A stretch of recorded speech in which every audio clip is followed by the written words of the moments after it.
कि इस तरह का कोई वाकया जो है वो भारत में हुआ है, जो कि बिल्कुल भी नहीं होना चाहिए था। ये तो आप प्रॉफिट की और उसकी सारी टीचिंग की भी एक तरीके से इंसल्ट कर रहे हैं कि आप उठ के बंदे को जो है वो मौके पे कत्ल कर दें। मैं फिर से कह रहा हूं, कल जाके 3 लाख लड़के बजरंग दल ज्वाइन करेंगे, 10 लाख लड़कियां दुर्गा वाहिनी ज्वाइन करेंगी। किस किस को रोकोगे? बहरहाल उसको दो नौजवानों ने उसने तौहीन रिसालत का जो जिस खातून ने इर्तकाब किया था, उसने उसकी हमायत की और जाहिर है मुसलमान इस किताब नहीं रखता। बिल्कुल ठीक किया है, यही तरीका है, यही हिकमत का तकाजा है कि पुरअमन रहें। हमारे यहाँ ये कहा जाता है कि जी इनका इस्लाम से कोई ताल्लुक नहीं है। नहीं, बिल्कुल इनका इस्लाम से ही ताल्लुक है और इसीलिए ये सब कुछ कर रहे हैं। आप लोगों ने जो मदरसे बना रखे हैं पाकिस्तान और हिंदुस्तान में, और जिस तरह की तरबियत दे रहे हैं, जिस तरह का ब्रेन वॉश कर रहे हैं, जिस तरह की नफरत सिखा रहे हैं, उसके बाद यही कुछ होगा। एक तो किसी तंजीम का किरदार और दूसरा इसके अंदर आलमी लिंक्स, इंटरनेशनल लिंक्स जो हैं उनके ऊपर हम काम करेंगे, क्योंकि इस हवाले से आपको पता है कि तालिबान और अलकायदा जो हैं वो भी धमकी दे चुके थे नुपुर शर्मा वाले मामले के ऊपर, वो भी स्टेटमेंट्स दे चुके थे। और अब यहाँ के जो सीएम है उन्होंने भी कहा है कि हम फॉरेन लिंक्स जो हैं उन्हें हम तलाश करेंगे, इन दोनों अटैकर्स का किस मुल्क के साथ राब्ता था। से तहरीक लब्बैक या रसूलुल्लाह जो तंजीम है पाकिस्तान की, उसने जो नारे बुलंद किए हैं, एक तो ये है ही गुस्ताखी नबी की एक सजा सरतन से जुदा, सरतन से जुदा, और दूसरा ये है कि मनसब का नबी अन फक्तलूहु, और इसकी मजम्मत भी की है। जाहिर है कि ऐसी चीज नहीं है जिसकी वो की जाए, लेकिन ये है कि भाई आप एक इंडिविजुअल को रोक नहीं सकते। जब उसका दिल टूटता है और वो समझता है कि मेरी तो जिंदगी ही राय कहाँ है, तो मोदी साहब ने हिंदुस्तान का बंदोबस्त कर दिया। हमें अपनी फिक्र करनी चाहिए कि अगर यही चीज दूसरे रिलीजन के लोग भी जो है वो अडॉप्ट कर लें और वो भी यही कहें कि जी अगर आपने ब्लास्फेमी की तो सर तन से जुदा होगा, तो फिर तो किसी का सर बचेगा ही नहीं, क्योंकि मुस्लिम्स भी बहुत बार ब्लास्फेमी करते हैं और दूसरे रिलीजन्स के बारे में कोई भी उलट सुलट बात बोलते हैं। क्या 100 करोड़ हिंदू सड़क पे आ जाए बोलने के लिए कि सरतन से जुदा, सरतन से जुदा? अच्छा लगेगा आपको? फिर आप विक्टिम कार्ड प्ले करेंगे कि आया है मार दिया, डरे हुए हम। बहुत एम्बैरेसिंग सिचुएशन है, स्पेशली एज अ मुस्लिम। बहुत मुझे शर्मिंदगी है कि इस तरह का कोई वाकया जो है वो भारत में हुआ है, जो कि बिल्कुल भी नहीं होना चाहिए था। जो नुपुर शर्मा ने बोला है एग्जैक्टली सेम चीज जाकिर नायक ने बोली है। जाकिर नायक को तो ये लोग अपने कंट्री बुला करके उससे बड़े बड़े प्रोग्राम्स करवाते हैं। तो उदयपुर में एक टेलर आपने सुनाई है, कन्हैया लाल जी की हत्या कर दी, उनकी गर्दन काट दी। जैसे कहते हैं ना, गुस्ताख रसूल किए की सजा सरतन से जुदा, सरतन से जुदा। तो ये काम वहां पे हुआ है और इसको पुलिस ने बोला है कि हम इसको टेररिस्ट अटैक की तरह व्यू करेंगे, और हैवी टेररिस्ट अटैक। और जिन्होंने मारा है कन्हैया लाल जी को, ये दोनों आतंकवादी ही हैं। सबसे पहले पुलिस ने बहुत बढ़िया काम करा कि इनको आतंकवादी घोषित करने का काम शुरू कर दिया है। मारने का तरीका वही इस्लामिक स्टेट का, वही दाइश का, वही अलकायदा का, गर्दन से काटना। आप घुसे दुकान के अंदर और आपने सरगलम कर दिया, चलो ठीक है। अब मैं इसके बाद की कुछ बातें करना चाहता हूं। मैं ये चाह नहीं रहा था वीडियो आपको दिखाना, मैं बिल्कुल नहीं चाह रहा था। मेरे पास वीडियो पड़ा हुआ था, वीडियो थोड़ा सा पुराना है, लेकिन मुझे लगता है कि अब ये वीडियो दिखाने का वक्त आ गया है। और आप सब लोग ये वीडियो देख चुके होंगे, कोई नया वीडियो नहीं है, लेकिन हां ये वीडियो देखिए। मूर्तियों की पूजा, प्राइवेट पार्ट्स की पूजा कहीं को कर रहे हैं? क्यों कर रहे हैं प्राइवेट पार्ट्स की पूजा? मैं ये पूछ रहा हूं, वेदा गीता के अगेंस्ट जाके, श्री राम श्री कृष्णा के खिलाफ जाके प्राइवेट पार्ट्स की पूजा क्यों? तुम्हारे प्राइवेट पार्ट से क्या लेना देना है लोगों को? क्यों प्राइवेट पार्ट्स की पूजा क्यों कर रहे? प्राइवेट पार्ट्स की पूजा क्यों? लिंगम और योनि की पूजा कर रहे तुम, शर्मगाह की पूजा क्यों? जहन्नुम में लग जा रहे हैं करोड़ों हिंदुओं को। देखा आपने किस तरीके से महादेव के लिए बदजबानी करी जा रही है, गंदी गंदी बातें करी जा रही हैं, हमारे देवी देवताओं को गाली दी जा रही है। ये कोई यूट्यूब चैनल या कोई टिकटॉकर नहीं है, ये नेशनल टेलीविजन के ऊपर ऐसी दी जा रही है। और ये शख्स जो है ये हंस रहा है हैवानों की तरह वहां पे। इससे ज्यादा फ्रीडम आपको क्या चाहिए? इससे ज्यादा आजादी क्या चाहिए आपको? कितनी आजादी चाहिए कि गौरव आर्या गुलाम अली बन जाए तब खुश हो जाएंगे आप? खैर, अब एक बात बताइए, ये जो इंसान ने बोला है, या मैं कहूं कि बका है जो इसने, जो बदजबानी करी है, इसकी क्या सजा होनी चाहिए? मेरे जितने भी मुस्लिम लीडर्स हैं, मेरा उनसे सवाल है कि ये जो शख्स है, अब आप एक बात बता दीजिए कि क्या होना चाहिए? क्या 100 करोड़ हिंदू सड़क पे आ जाए ये बोलने के लिए कि सरतन से जुदा, सरतन से जुदा? अच्छा लगेगा आपको? फिर आप विक्टिम कार्ड प्ले करेंगे कि आया है मार दिया, डरे हुए हम। इतना किसी को धक्का मत दो कि वो जवाब देने पर मजबूर हो जाए, और आप मजबूर कर रहे हैं जो इस टाइप का भड़काऊ बयान देते हैं। मैं आपसे रिक्वेस्ट कर रहा हूं, मेरी गुजारिश है आपको, आप मत करिए, मत दीवार से लगाइए किसी को, इतना मत मजबूर करिए कि वो खड़ा हो जाए। फिर इसके रिपरकशंस बहुत खराब होंगे देश के लिए। और मैं अपील करूंगा हिंदू और मुसलमान भाई दोनों से कि शांति बनाए रखें। ये जो मौलवी ने बोला है, जो भी है, इस्लामिक क्लरिक जो भी है, जिसने ये बकवास करी है, इसके लिए आप चुप हैं, आप कुछ नहीं कहते। लेकिन नुपुर शर्मा का सर तन से जुदा, देखो वो लड़की तो जवाब देगी यार।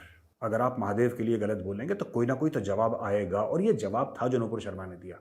उस दिन भी नुपुर ने जवाब दिया था। हर चीज का एक जवाब होता है। Every action has an equal and opposite reaction. भगवान ना करे, मैं प्रे करता हूं भगवान ना करे कि उदयपुर का जवाब हो, भगवान ना करे उदयपुर का जवाब हो। जिस तरीके से बिल्कुल हंसते हुए आप सोशल मीडिया पे डाल रहे हैं, और आप यू आर वेरी हैप्पी कि आपने एक आदमी की गर्दन काट दी क्योंकि उसने नुपुर शर्मा को सपोर्ट करा। मैं फिर से कह रहा हूं, कल जाके 3 लाख लड़के बजरंग दल ज्वाइन करेंगे, 10 लाख लड़कियां दुर्गा वाहिनी ज्वाइन करेंगी। किस किस को रोकोगे? ये मामला बहुत गलत डायरेक्शन में चला जाएगा। मैं फौजी हूं, मेरे दिल में हिंदुस्तान बसता है, इसलिए मैं आपको हाथ जोड़ के रिक्वेस्ट कर रहा हूं। ये मामला ये फिर किसी के रुकेगा नहीं है। अगर कोई रोकना चाहे मामला, ये बहुत खराब हो जाएगा। फिर कितना भी विक्टिम कार्ड प्ले करोगे बेटा, ये रुकने से नहीं रुकेगा मामला। मैं आपको बता रहा हूं, वहां पे होगा उदयपुर में, मैं आपको बता रहा हूं। लड़कियां जाएंगी, दुर्गा वाहिनी ज्वाइन करेंगी, लड़के जाएंगे, बजरंग दल ज्वाइन करेंगे, और ये जितना मैं जानता हूं इनको, बजरंग दल वालों को, दुर्गा वाहिनी वालों को, ठीक है, आप धक्का देंगे, फिर यहां से डबल धक्का आएगा। आप ऐसा मत करिए। और मैं अपील करता हूं, ये इफ बट के साथ जो कन्हैया लाल जी के साथ हुआ है, उसको इफ और बट में मत करिए। आप अगर आपको कंडेम करना है, अगर आपको कहना है कि बुरी चीज है, तो बोलिए बुरी चीज है, लेकिन मगर मत करिए। मैं बता रहा हूं अभी आपको, मैं बार बार आपसे रिक्वेस्ट कर रहा हूं और बार बार आपसे विनती कर रहा हूं। अच्छा, इस आदमी ने सपोर्ट किया, चलिए इस आदमी ने सपोर्ट कर दिया, बहुत अच्छा काम किया, आपने मार दिया। यही काम तो फ्रांस ने किया था। बड़े बड़े बैनर्स लगाए थे उन्हीं कार्टून्स के, तो मुस्लिम वर्ल्ड क्योंकि उधर फ्रांस में जा करके कुछ नहीं कर सकता था, इसलिए चुप बैठ गए ये लोग। इंडिया में भड़का दिया। ये जिस तरीके की माइंडसेट पाकिस्तान में चल रहा है, टीएलपी जो आदमी बोलता है कि आप गुस्ताखे रसूल की सजा सर तन से जुदा, उसको पाकिस्तान में आराम से रखा हुआ है। उसको ये नहीं बोला गया कभी भी कि भाई ये सजा जो है वो देना कोर्ट का काम है, ये सजा जो है वो देना कोर्ट का काम है, आपका काम नहीं है। ये नारे आप नहीं लगा सकते कभी नहीं। तो अगर ऐसे माइंडसेट चलता रहेगा तो इसमें अब ये सिचुएशन बहुत ही खराब हो चुकी है, और इसके बाद ये सिचुएशन अब बिगड़ती जाएगी। इंडिया जितना झेल रहा है, इंडिया तो 1 झेल रहा है, 2 झेल रहा है, पाकिस्तान में हर महीने में 4-5 हो रहे हैं। भारत क्यों झेल रहा है? भारत इनको कोई कड़ी से कड़ी सजा क्यों नहीं देता? और देनी भी चाहिए इनको, क्योंकि किसी ने भी अगर ब्लास्फेमी किया भी हो तो उसको जान से मार देने का हक किसी को भी नहीं है।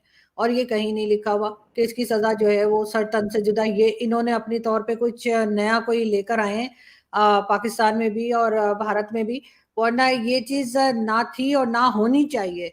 अगर किसी ने किया ठीक है, उन्होंने एक बात की थी और उसके ऊपर अगर किसी को कोई ऑब्जेक्शन था तो कह दिया गया, उन्होंने सॉरी भी कर लिया। और इस तरह की कई चीजें तो मुस्लिम्स खुद भी करते रहते हैं।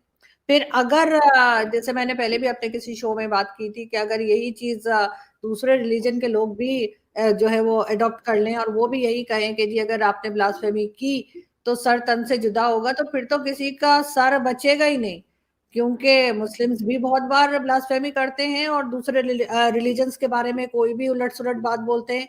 तो इसका तो मतलब है फिर सब तलवारें निकाल लें और एक दूसरे का सर काट दें। लेकिन भारत को जो है, भारत क्योंकि इस्लामिक कंट्री नहीं है, तो आपके ऊपर ये प्रेशर नहीं होना चाहिए कि इस तरह के लोगों को सख्त सजा ना दी जाए। आपको एग्जाम्पल सेट करनी पड़ेगी, आपको बताना पड़ेगा कि जी ये नहीं चलेगा आपके यहाँ। अगर आपने किसी की जान ली ब्लास्फेमी के नाम पे तो फिर आप बचेंगे नहीं, और ये नहीं कि जेल में डाल दिए जाएंगे, लटकाए जाएंगे। आपके साथ भी वही होगा जो आपने किया है, तब ये चीज कंट्रोल होगी। अगर आप डरेंगे जी मुस्लिम्स क्या कहेंगे, ओआईसी क्या कहेगा, फला क्या कहेगा, तो बस फिर ये झेलते रहिए। लेकिन अगर आप सख्त स्टेप लेंगे तभी बचेंगे। आज के बाद मेरे सामने से कोई आदमी दाढ़ी वाला गुजर रहा है, टोपी लगा रखी है, तो क्या मुझे ये डर नहीं होगा कि ये किसी को भी मार सकता है? ये मैंने ब्लैक लाइव्स मैटर देखा था, मुस्लिम लाइव्स मैटर देखा था, अब हिंदू लाइव्स मैटर ट्रेंड आ गया है। अरे तो ये ट्रेंड्स आ गए हैं, लेकिन हम लोगों को एक प्रॉब्लम है। हम लोग क्या करते हैं, कोई इंसिडेंट हो जाता है उसे कंडेम करते हैं और फिर उसके बाद अपना डिनर करके सो जाते हैं, फिर नेक्स्ट टाइम उस पर बात नहीं करते। आई विश कि आपकी गवर्नमेंट इन लोगों के लिए कोई ना कोई ऐसी सजा जरूर, इनको ऐसी पनिशमेंट जरूर दे कि जिससे बाकी सब लोगों को भी सबक हो और दोबारा से हम इस किस्म की हरकत ना देखें। अभी भी जो कुछ हुआ है उस पर, जैसे मैंने स्टार्ट में कहा था कि एज अ मुस्लिम मैं बहुत शर्मिंदा हूँ और मैं बिल्कुल कंडेम करती हूँ इस तरह के एक्शन को। और जो लोग ये कहते हैं इस तरह के, जो लोग दूसरों की जान लेते हैं और उसके बाद हमारे यहाँ ये कहा जाता है कि जी इनका इस्लाम से कोई ताल्लुक नहीं है, नहीं बिल्कुल इनका इस्लाम से ही ताल्लुक है। और इसीलिए ये सब कुछ कर रहे हैं। आप लोगों ने जो मदरसे बना रखे हैं पाकिस्तान और हिंदुस्तान में, और जिस तरह की तरबियत दे रहे हैं, जिस तरह का ब्रेन वॉश कर रहे हैं, जिस तरह की नफरत सिखा रहे हैं, उसके बाद यही कुछ होगा। और उसके बाद ये मत कहिए कि जी ये इसका इस्लाम से ताल्लुक नहीं है, इसका इस्लाम से ताल्लुक है। और बड़ा अफसोस है कि इस्लाम से इसका ताल्लुक है और इसको अब ठीक करने की जरूरत है। चाहे किसी जगह से भी काम शुरू किया जाए, लेकिन होना चाहिए। लिबरल मुसलमानों को इस वक्त क्या करना चाहिए? उनको इसको कंडेम करना चाहिए ओपनली, इस तरह के एक्ट को, कि अगर कहीं भी कोई, हम ये नहीं कहते कि ब्लास्फेमी होनी चाहिए या किसी को ब्लास्फेमी करनी चाहिए, हम खुद नहीं करते किसी के मजहबी पर्सनालिटी या किसी चीज़ की। लेकिन ये है कि अगर कोई करता भी है तो उसके लिए कानून की हदूद के अंदर रह के जो चाराजोई आप कर सकते हैं, अखलाकियात की हदूद के अंदर रह के जो चाराजोई कर सकते हैं, ये तो आप प्रॉफिट की और उसकी सारी टीचिंग की भी एक तरीके से इंसल्ट कर रहे हैं कि आप उठ के बंदे को जो है वो मौके पे कत्ल कर दें। ये कौन से इस्लाम में या कौन सी हदीस में या कौन से कुरान में लिखा हुआ है कि आप जज भी खुद हैं, वकील भी खुद हैं और जनाब जो है वो गोली मारने वाले जल्लाद भी खुद हैं? कहाँ पे है?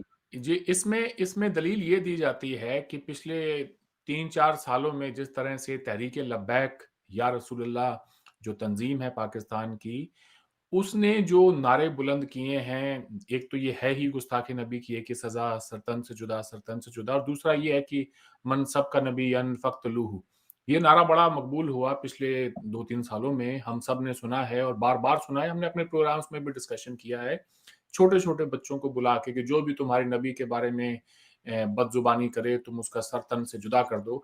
इसी तरह की जो है इस हदीस का मतलब है। तो ये हदीसें मौलवी कोट करते हैं और इन नौजवानों को जिन्होंने उदयपुर में इस टेलर का कत्ल किया, इनके भी यही नारे हैं। तो कितनी सिमिलैरिटी है दोनों तरफ के नारों के अंदर। हिंदुस्तान में कम से कम मैं इस बात की गवाही दे सकता हूँ कि मैंने ज़िंदगी में हमारे मुसलमानों को ये नारे लगाते हुए नहीं देखा। तो क्या ये असर है आज की इस इंफॉर्मेशन टेक्नोलॉजी की एज का कि वो वहाँ के मौलवियों को देख के भी उन पे असर होता है इनका?